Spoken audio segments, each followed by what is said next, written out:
savez, le président Déby m'avait proposé d'être Premier ministre. Et j'avais décliné.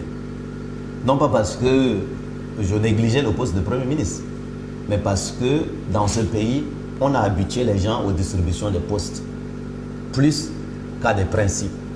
Les transformateurs ont toujours dit, et c'est l'occasion de le répéter, que nous voulions faire partie de ceux qui codéfinissent et co-gèrent la transition à tous les niveaux.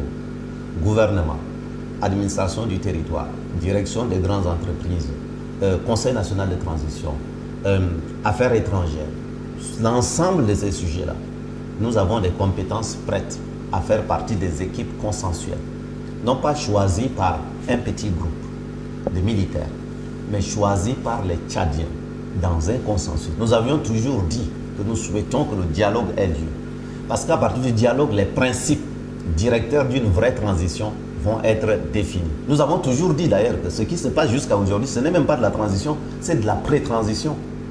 Avec des équipes autodésignées de manière unilatérale par un groupe, en l'occurrence par une personne qui les a nommés par décret. Ça, ce n'est pas le choix du peuple. Par contre, si nous allons à un dialogue, au sortir du dialogue, on doit pouvoir mettre sur pied des équipes dans lesquelles les Tchadiens, toutes les compétences et donc les transformateurs aussi, doivent pouvoir prendre leur place à tous les niveaux de responsabilité possibles. Mais les règles doivent pouvoir être claires pour dire aux uns et aux autres qui est apte à s'occuper de quelles responsabilités. Certains vont choisir de co-gérer la transition pour arriver à des élections. D'autres vont se préserver pour être candidats aux élections qui suivront. Mais nous devons d'abord définir les règles. C'est parce que les règles et donc les principes n'ont pas été clairement définis que les transformateurs, fidèles à ce que le peuple attend, n'ont pas voulu se précipiter pour choisir des postes. Simplement parce que vous pensez bien que lorsque vous regardez ceux qui gèrent la période pré-transitoire, que j'appelle ainsi, vous vous doutez bien que parmi les transformateurs, il y a des compétences, peut-être même meilleures, pour s'en occuper. Mais à quoi ça sert de mettre la charrue à côté des bœufs ou devant les bœufs? Il faut d'abord les principes.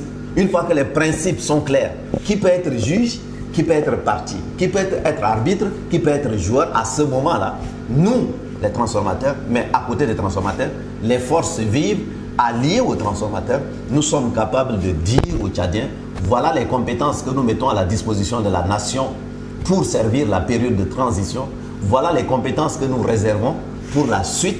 Après la transition, il y aura des élections. Donc certains qui sont candidats aux futures élections, si les règles sont clairement établies que ceux qui gèrent la transition ne peuvent pas être candidats, évidemment ceux-là vont se réserver. Vous voyez, voilà ce que nous avons toujours souhaité.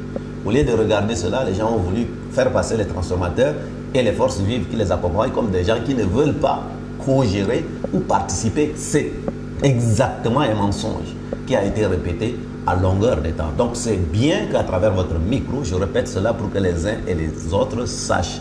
Donc, les rumeurs ici et là, il faut que les Tchadiens sachent, nous ne ferons que des choses sur la base des principes clairement établis et nous prendrons le peuple à témoin. Je peux même vous confier, c'est parce que dans les gouvernements, probablement, il n'y a pas encore de transformateurs que nous avons tout ça aujourd'hui. Sans doute demain, dans une démarche consensuelle où tous les Tchadiens s'entendront sur des règles claires et précises, en tant que première force politique du pays, nous avons vocation, ou du moins force politique de premier plan dans le pays, nous avons vocation à prendre toute notre responsabilité. Vous voyez bien que tous ceux qui gèrent aujourd'hui la transition, c'est sur la base de la cooptation, simplement. Ce n'est pas la chose la plus difficile à faire. La chose la plus difficile à faire, c'est que des principes clairs soient établis.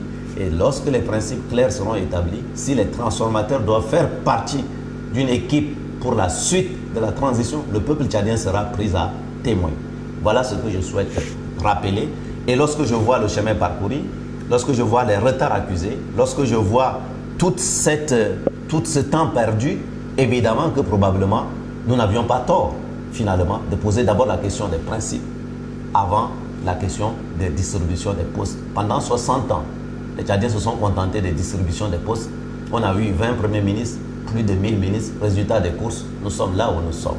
Le moment est venu enfin de poser d'abord la question des principes. Une fois que les principes sont arrêtés, eh bien, la question de qui va jouer quel rôle, à quel niveau, ça c'est la question la plus facile. laquelle, évidemment, les transformateurs sont prêts à prendre toutes leurs responsabilités.